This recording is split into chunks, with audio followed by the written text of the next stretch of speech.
This is a walkthrough of problem 3 on exam 1 of module 10 in the book Problem Solving Guide for Electromagnetism and Optics.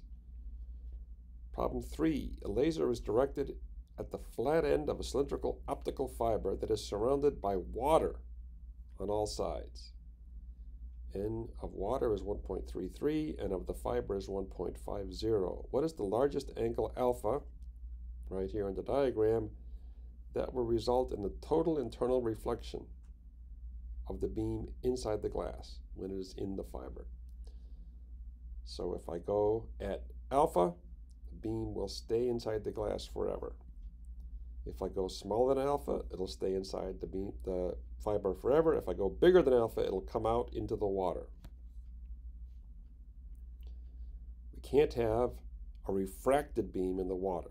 It has to be reflected inside the glass. So let's sketch the first refraction, starting with the normal to the interface. Let's put the normal in. It's hitting the flat end. The beam is going from water to glass, so it's going to get bent toward the normal slightly.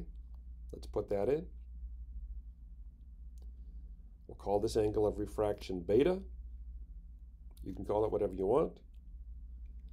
When the beam hits the side, the critical point is when it's totally internally reflected.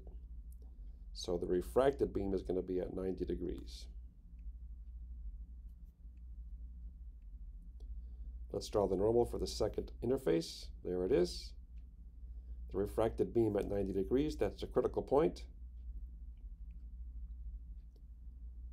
We're going to find the angle from the normal in the glass as theta 1 right here. That's the angle from the normal. Theta 2 is 90 degrees. Now we can calculate theta 1 using Snell's law.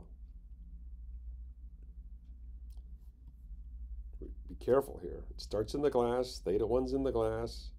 This is water, not air, and the angle in the water is 90 degrees, the refracted angle.